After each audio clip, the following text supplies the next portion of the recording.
sea una profesión digna, etcétera, pero perdonad que he perdido el hilo con una cosa, que decía que también me parece que es un poco excusa, ¿no? Es lo que he percibido estos últimos años, de no, es que en los medios esto se trabaja así, ¿no? O tú no sabes en qué medio estás, o cómo vamos a cubrir esto, o cómo nos vamos a meter con, ¿no? Y eso es parte de la cultura. Suena duro decirlo también, pero parte de la cultura de la corrupción de la que hablaba antes del 2011. Cuando uno en los medios de comunicación se acostumbra a no hacer su trabajo porque está en una empresa privada, y es verdad que los periodistas tenemos la obligación de garantizar un bien público, y esa es nuestra obligación, que es la información, desde empresas privadas, y eso genera por tanto una tensión, pero muchos de los grandes medios convencionales, precisamente por estas deudas, se ha generado una cultura en la que la cobertura diaria muchas veces parece como lo más arriesgado, ¿no? Decía un exdirectivo del País, y lo decía públicamente, así que lo puedo repetir, decía, ha habido hace años, cuando uno llevaba una exclusiva a una redacción, había una fiesta y todo el mundo celebraba, y quién la va a dar, y quién, a ver si me uno, y quién la ha traído, y ir a portada, ir a 4 columnas. Y en los últimos tiempos, cuando una exclusiva aparecía en la redacción, se había convertido casi en una carta bomba, perdón por la metáfora, pero era como, ¿y esto quién lo ha traído? Esto no es mío, ¿esto quién lo va a dar? Bueno, igual ya lo veremos, yo no veo la percha, no veo el enlace, esto como engancha, no es de interés, esto no tal. Y esto es verdad que ha generado una cultura en las redacciones que tiene mucho que ver con la incapacidad de los medios para explicar lo que está pasando en este país, porque buscando la parte positiva, y luego intentaré subrayar un poquito más, que es verdad que uno no puede tener espacios de asfixia si los grandes medios no pueden cubrir ciertas cosas. Al final aparecen los digitales, que se han sabido colocar muy bien, ¿no?, en los espacios que quedaban. Si bien los grandes medios, como digo, no pueden cubrirlo todo, los pequeños medios no llegan a todo el mundo. O sea, al final El Mundo o El País tienen 11 millones de lectores únicos, y el diario pues tiene, o El Confidencial o el Huffington Post, por poner otro digital que se lee mucho, no pasan de 2-3 millones de usuarios únicos, ¿no? Y con eso también tenemos un problema, ¿no? Es decir, los grandes espacios de explicar qué pasa, no podemos pedirle a la gente que esté continuamente buscando en los medios de comunicación. Y lo positivo es que decías como algo negativo, que ya no hay puente, ¿no?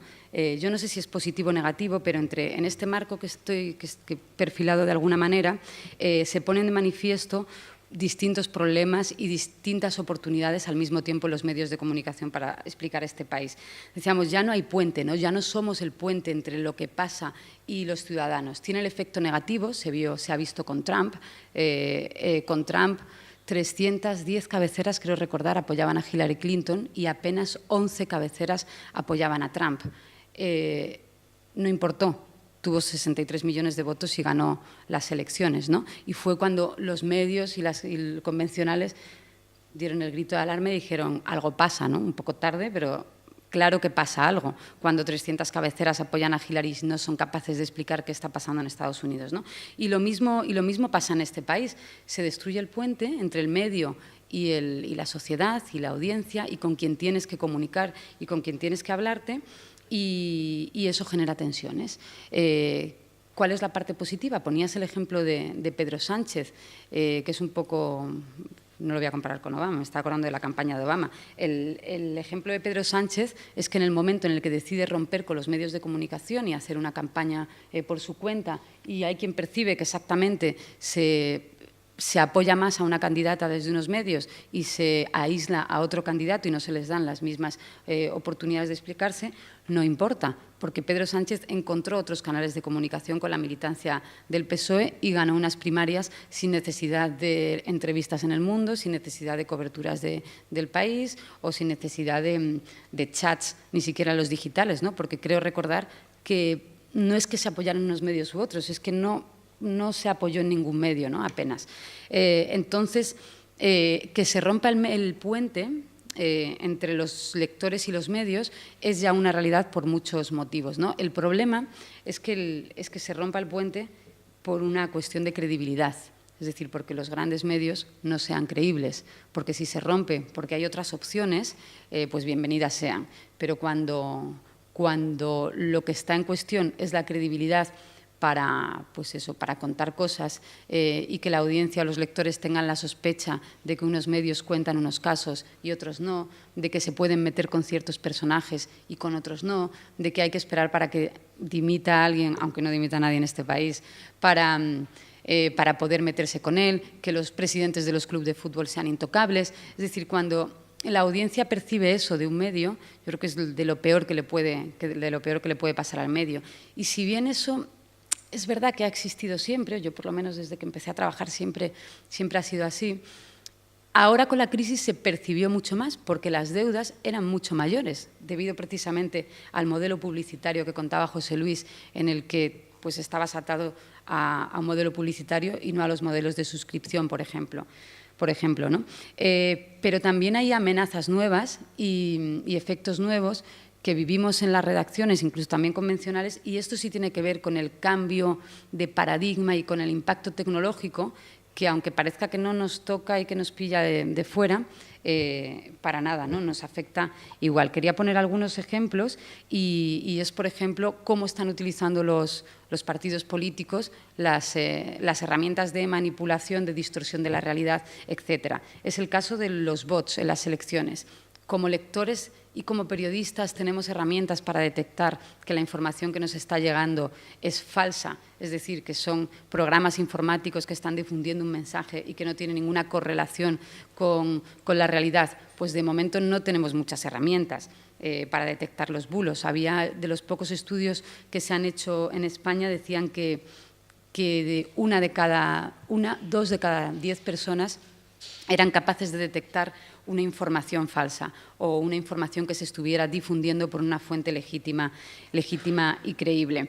El modelo del clickbait, y comento estas cosas nuevas un poco para poner el escenario peor. Si ya veníamos de todo lo que contaba José Luis, incorporo otras. El modelo del clickbait, que si bien se utiliza para las noticias de gatitos, para cómo freír el pollo y que no te salte, para noticias de estas ridículas que ya podréis ver incluso en las portadas de los medios serios, no habría ningún problema si el clickbait fuera modelo de negocio para lo que digo, para fotogalerías de animales, ¿no? Pero cuando el modelo del clickbait, que es el modelo del volumen de lo que un periodista tiene que producir diariamente, y eso sí que nos afecta a todos y eso sí que nos afecta también en los nuevos digitales. Ningún periodista que fuera del medio convencional al medio digital puede pensar que va a poder vivir en ese medio digital publicando una noticia al día, siquiera, o ni siquiera una a la semana, como se puede hacer en los convencionales, pues errará, ¿no? Es decir, el modelo del clickbait, cuando pasa la información seria, la información de política, de tribunales, cuando tenemos que estar continuamente generando contenidos cliqueables y titulando de manera que se consuma al peso, como si fuera mercancía de mercado y no información de calidad, también altera lo que es el trabajo que tiene que garantizar el derecho a la información, ¿no? ¿Cómo generamos o cómo gestionamos el ruido, la distopía, por llamarlo de alguna manera? El ruido que generan cada vez más actores, decía, políticos, pero es que son políticos, son empresarios, son grupos de influencia. Desde hace un año y medio, con la irrupción de la extrema derecha en Europa y en Estados Unidos, se unen también grupos pues, como los neofascistas en Estados Unidos, que hemos visto casos hace poco, como en Europa grupos griegos, etcétera, se unen también a la conversación de las redes sociales, que es donde cada vez se consume más información. En los convencionales, que estamos atrasados en este consumo, ya nos llega por lo menos el 60% del tráfico de nuestro trabajo llega por redes, y digo que tenemos un dato de los menores. Los digitales, lógicamente, tienen el 100% del consumo y a nosotros nos llega mínimo el 60% por redes sociales. Y en esas redes sociales, como digo, ya nos cuesta cada vez más diferenciar lo que es el ruido de lo que es la información con veracidad. El control de contenidos también es algo que cada vez es más difícil de gestionar, ¿no? ¿Quién controla contenidos de calidad? Porque antes estaban firmados por pocas firmas, ¿no? Uno sabía que venía de este medio, de este otro medio. Ahora, ¿qué herramientas tenemos para saber qué producto nos estamos llegando, ¿no? Los alimentos tienen controles legales de Europa. La información no tiene esos controles legales para saber que lo que consumimos es de calidad o no es de calidad, ¿no? Y los debates que se abren tampoco están resueltos, ¿no? Porque se abren los debates, no solo hemos perdido ese puente, sino que hemos perdido también el negocio, dos negocios, el de la atención, que tiene que ver con este puente, ya no somos los únicos que reclamamos atención, y el de la distribución. Los medios ya hemos abandonado la premisa que teníamos antes de pensar que vamos a ser los que distribuyamos nuestra información en primera instancia, ¿no? No podemos competir con eso, el medio no lo va a poder distribuir porque lo va a distribuir Google, lo va a distribuir Facebook, lo va a distribuir Yahoo o lo van a distribuir las grandes tecnológicas que es donde se consume la información y ante las que estamos en una situación de menor poder que ellos. Y el debate que se abre, los debates que se están abriendo en Europa y en Estados Unidos es qué posibles regulaciones se le ponen a esto, ¿no? Cuando le vamos a dar a Facebook o a Google la posibilidad de gestionar, censurar o no censurar los contenidos que hacen los periodistas, pues ahora mismo el punto de mayor tensión está ahí. Es decir, ya no solo te pueden censurar o no desde tu medio, no te puede decir el director cubre o no cubre esto, sino que ahora Google, voy a comentarlo rápidamente, el derecho al olvido, y nace en España,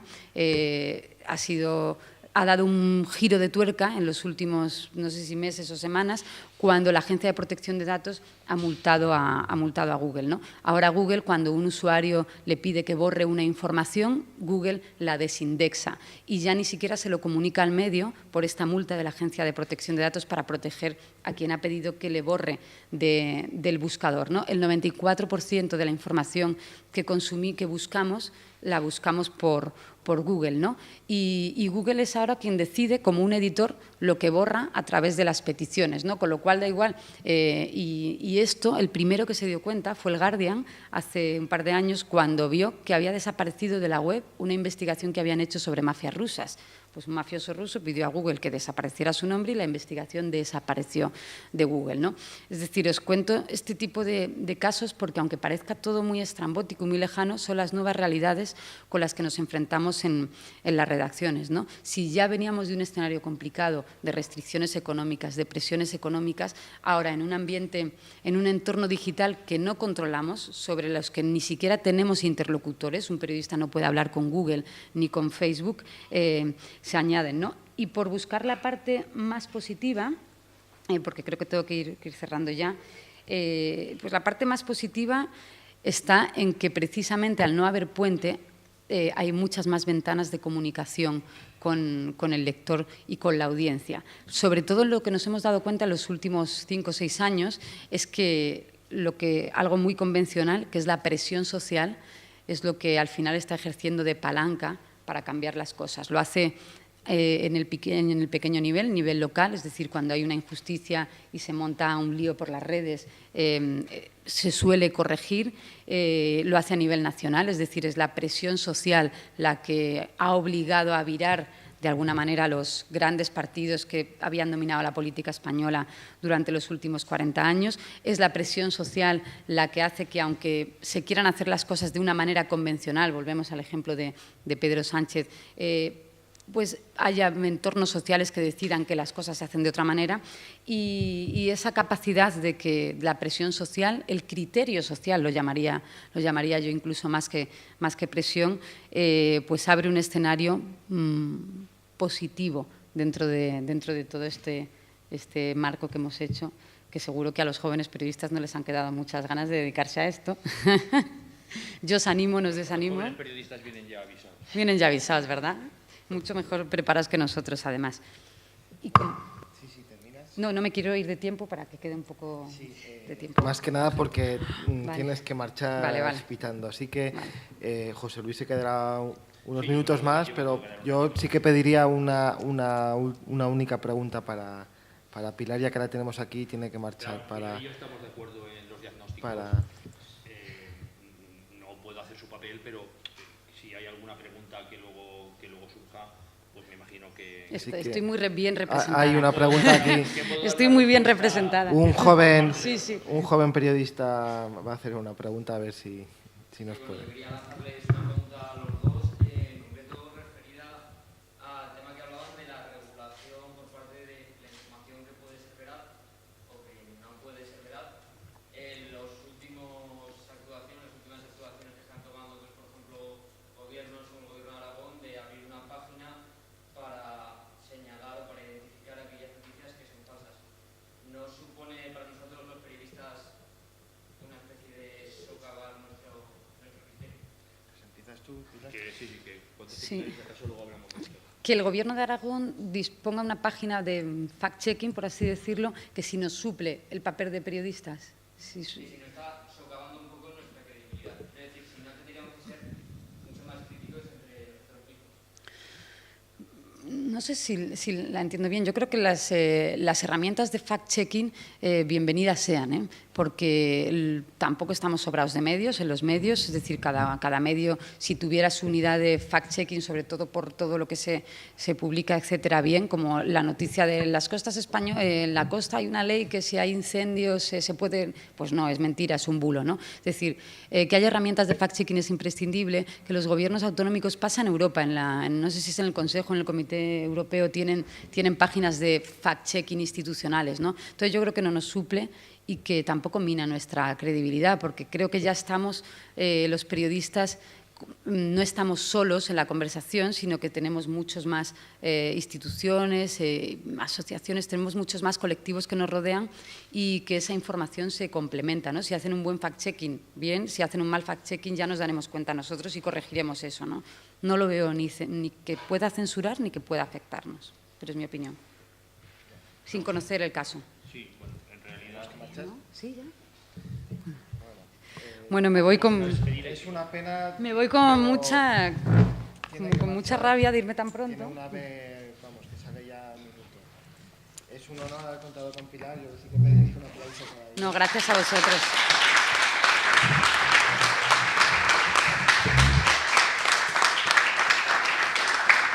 Nos abajo, nos quedamos con José Luis y seguimos el debate, que está muy interesante. No, seguir aquí, no os preocupéis, no os preocupéis, no cortéis el debate. José Luis, tengo tu teléfono. Vale, nos veremos en Huesca. Sí, algo me invento este año, sí, para él. Es que Pilar es una habitual en el Congreso de Periodismo Digital de Huesca, que curiosamente se ha convertido probablemente en el único foro de cierto nivel, de altura y de calidad que hay sobre todas estas cuestiones en España. Foro que realmente se ha montado pues, a partir de la iniciativa de un compañero, de Fernando García Mongay, y del patrocinio de la Asociación de Periodistas de Aragón y algunos patrocinios institucionales y privados. Que las instituciones públicas y concretamente los gobiernos tengan sus propias... los tienen de hecho. Que tengan un espacio específico destinado a decir qué es verdad y qué es mentira, bueno, en cualquiera de los casos yo creo que lo hagan bien o lo hagan mal, como decía Pilar, la propuesta es lo suficientemente honesta a la fuerza, puesto que lleva una etiqueta, para que todo el mundo pueda, digamos, interpretar qué significa eso. Hay que tener en cuenta que en verdad, el interés de todo gobierno, en mayor o menor grado, casi siempre en mucho grado, es el de procurar manipular o el de poder enfocarles informaciones de tal manera que les resulten positivas. Yo he tenido muchas discusiones con gobernantes de Aragón y de Zaragoza en particular, con respecto a esta cuestión del pesimismo y del optimismo, ¿no? Claro, el que gobierna quiere que seas optimista. Y la oposición no, la oposición quiere que seas pesimista, obviamente. Pero la aspiración de los gobernantes es esta. Por eso vivimos en un país en el que venimos arrastrando ciertas disfunciones que tienen que ver con nuestra bisoñé democrática o con nuestra naturaleza o con lo que sea, ¿no? De tal manera que, por ejemplo, hemos estado hablando aquí fundamentalmente de medios privados. En relación con ellos hablábamos del endeudamiento, de la ruptura del modelo de negocio y de la, digamos, de la voladura de lo que era el principal o uno de los principales elementos para los ingresos, que era la publicidad. Pero los medios públicos, en España los medios públicos son un desastre y lo han sido, salvo en algunos momentos excepcionales. Los medios públicos han sido abducidos y utilizados con el más absoluto descaro por los gobernantes de turno, por unos más que por otros, de tal manera que los momentos en los que se podía considerar, por ejemplo, que Televisión Española se aproximaba a lo que es la manera de expresarse, de manifestarse, de organizarse de la BBC, pues fue, por ejemplo, durante la época de Zapatero, también en algún momento durante la de Adolfo Suárez. Cuando el PP gobierna, no es que quiera yo estar todo el día metiéndome aquí con el PP, pero es un hecho real. Cuando el PP gobierna, y donde el PP gobierna, la manipulación de los medios públicos llega a extremos delirantes. Lo que pasó en Valencia con Canal Nou, eso es o con Telemadrid en Madrid, eso es, vamos, eso es impresionante. Yo he hablado luego con compañeros que trabajaban en Canal Nou, cuando de repente se pegó el cerrojazo y se cerró el canal, todo el mundo se lanzó a la calle, todo el mundo a protestar y todo el mundo a decir que nos están echando y que nos echan a la calle y que porque quieren taparnos la boca. No, hijos míos.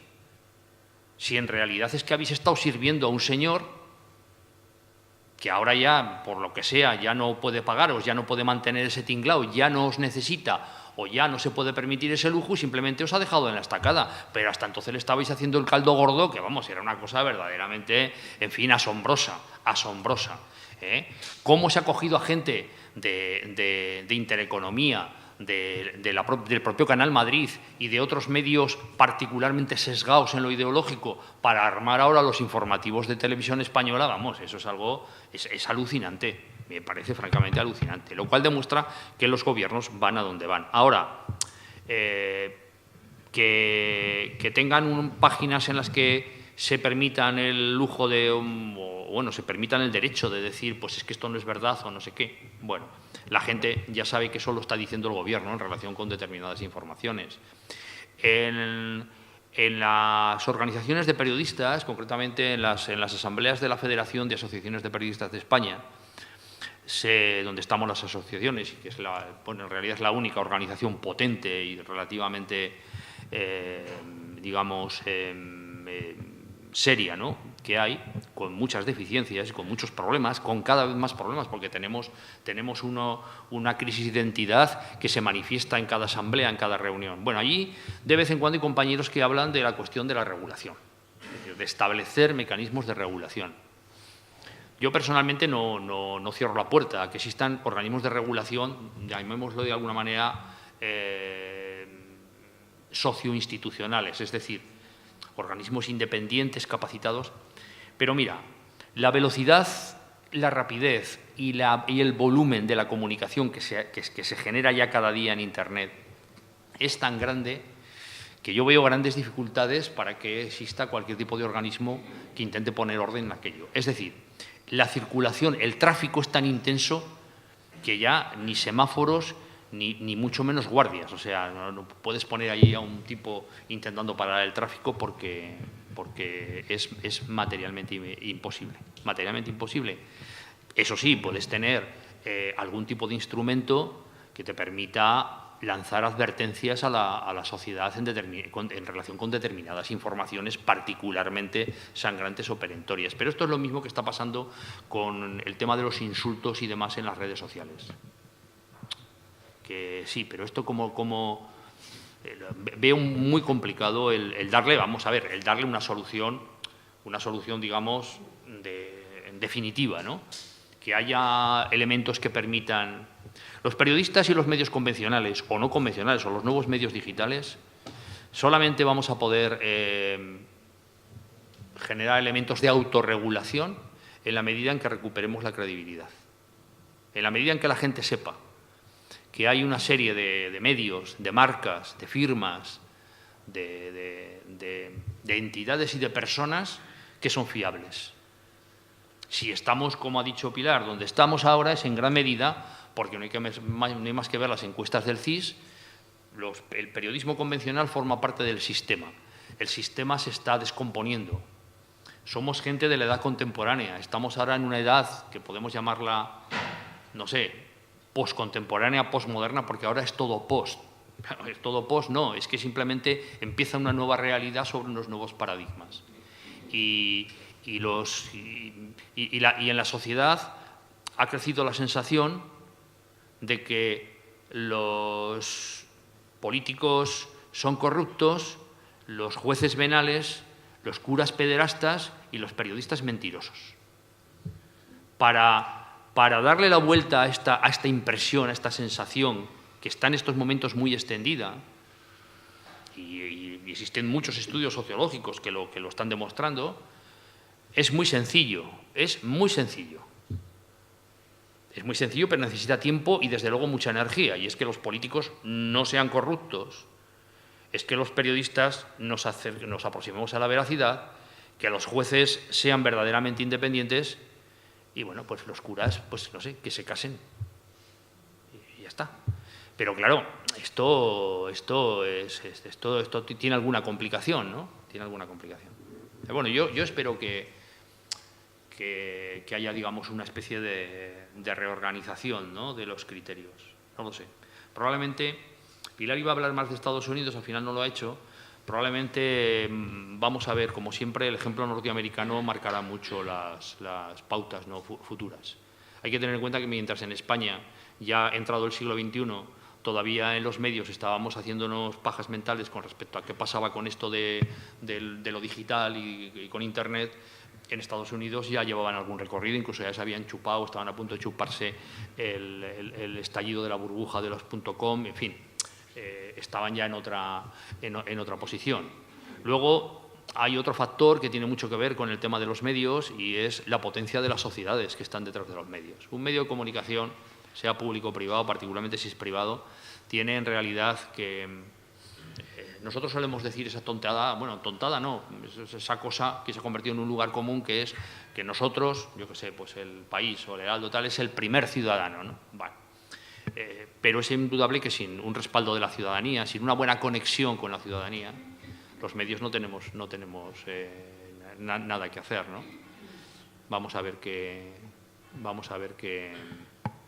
pasa. Pero vamos, la Federación de Asociaciones de Periodistas tiene un organismo que está vinculado con nosotros, pero que es independiente, que es una fundación y luego una especie de comisión deontológica.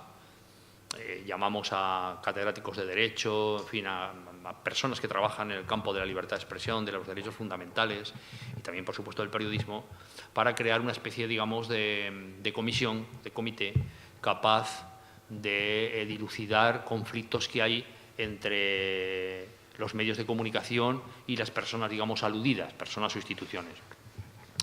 Y esta comisión emite un informe anual que es muy interesante y que marca una serie de pautas en la manera de ver qué es correcto, es correcto. No es un tribunal, esto no lo hace con la ley en la mano, aunque existe una legislación que modula este tipo de cosas, ¿no? Pero, claro, esta comisión ve al año 40 o 50 casos. Estoy ahora hablando de memoria, igual este último año va a haber más. Quiero decir que 40 o 50 casos en un mundo de decenas de millones de impactos solamente y de visitas y de movimientos solamente en España, pues ¿qué queréis que os diga?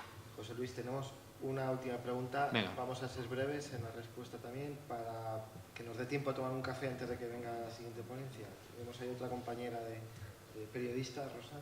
A mí me gustaría saber qué valoración haces de la situación del periodismo en la comunidad autónoma, ahora que prácticamente la mayor parte, casi todos los grandes medios están en manos de un solo grupo de comunicación. Si te parece, terminamos con esta pregunta y luego seguimos en el café del debate, ¿vale? Pues ¿qué me va a parecer? Me parece terrible, claro. Tengo que expresarme en este asunto con cierta prudencia, porque presido una asociación en la que hay muchos compañeros que están trabajando ahora para el enorme grupo aragonés, un grupo con diferentes subgrupos que se ha montado en torno a Heraldo de Aragón, ¿no? Al Grupo Heraldo, o como se llaman ellos ahora, al Grupo Eneo. Esto tiene dos visiones. A mí me gustaría dar una que no es tan crítica, pero que es real. El Grupo Eneo se ha estado haciendo cargo de medios en Huesca y tutela a otros por diversos procedimientos. Su rotativa ya es la única que imprime periódicos en Aragón, pero en cierta medida lo ha hecho acudiendo de una manera subsidiaria. Es decir, es que si no acudiese el Heraldo no sé qué demonios pasaría. Se habría cerrado a lo mejor el diario del Alto Aragón porque estaba acumulando pérdidas de 300.000 euros anuales. Si la rotativa del Heraldo no tuviese capacidad y su distribuidora para imprimir todos los diarios, incluido el periódico de Aragón o el diario de Teruel, estos periódicos ya no podían sostener una rotativa propia porque era antieconómico. O sea, para sobrevivir, el periódico de Aragón tuvo que cerrar sus talleres editoriales porque tenía 20 personas en plantilla y una serie de gastos y de costes que ya no podía asumir. Bueno, esa es la parte positiva. Claro, el otro enfoque es que es antinatural, antidemocrático y antitodo semejante grado de concentración de medios. Vamos, es que esto sería ilegal en muchos países del mundo, democráticos. Esto no se podría haber hecho con la ley en la mano.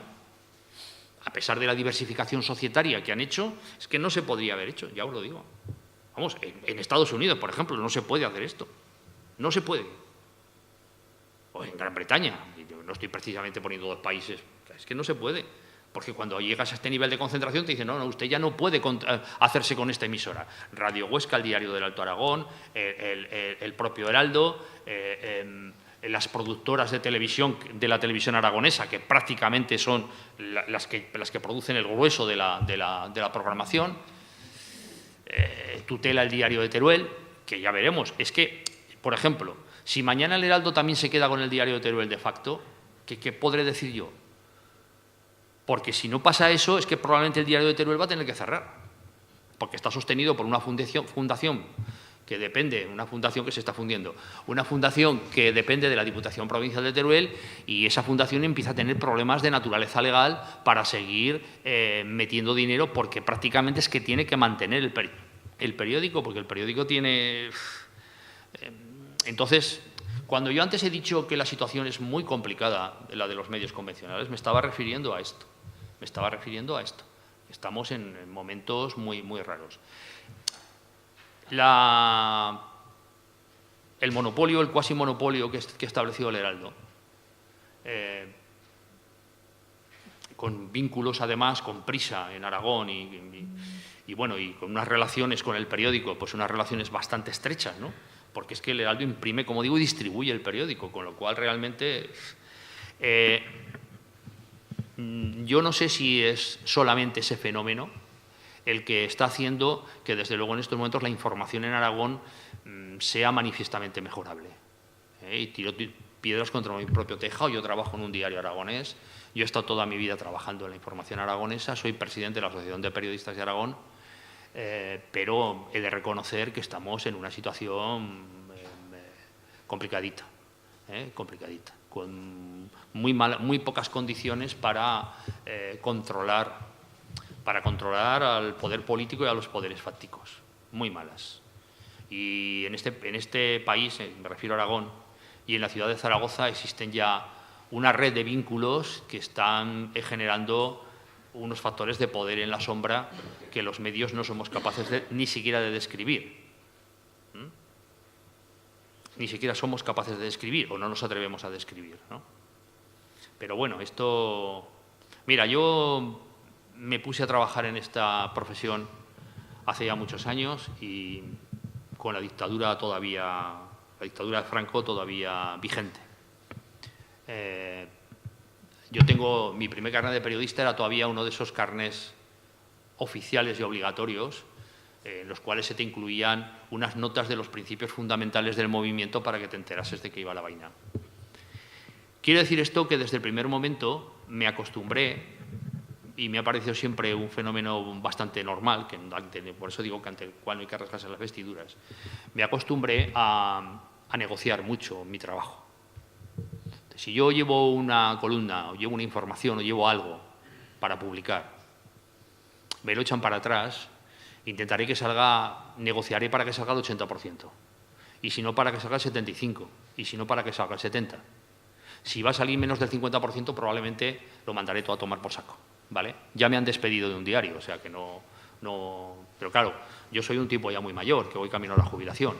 Un periodista de 20 y tantos años o de 30 y tantos, o incluso de 40 y tantos, probablemente se tendrá que tentar la ropa 2 veces. Pero a veces yo les digo a mis colegas que hagan esto, porque a veces tú no puedes meter todo lo que pretendes, pero puedes meter buena parte de ello. Y así fuerzas los espacios, los amplías, los estiras. Hubo una época, como ha dicho Pilar, en que efectivamente esto pareció que ya iba de carril. A lo largo de los años 80-90 iba de carril. Y es verdad, lo he explicado de una manera perfecta. Vas con una exclusiva a tu medio y todo el mundo te aplaude. Ahora, cuando viene alguien y dice, joder, tengo un temazo, todo el mundo se echa a temblar. En fin, esto es así. Yo siempre invito a la gente, a los periodistas, a las audiencias, a cualquiera que tenga alguna influencia sobre esto, a que pelee por el derecho a la información como por cualquier otro derecho. Los derechos nadie los regala. Los derechos se ganan y se defienden, porque si no, se echarán para atrás. Ahora mismo en España estamos dándole vueltas a la posibilidad, o no posibilidad, tenemos ya encarrilado por procedimientos de lo más estrambóticos algunos o de lo más normales otros, un proceso destituyente que irá aparejado, se supone, a un proceso constituyente. En Cataluña lo quieren hacer por su cuenta y de una manera, y en el resto de España hay gente que lo está planteando. Vale, yo no me parece mal, que vayamos a una segunda transición.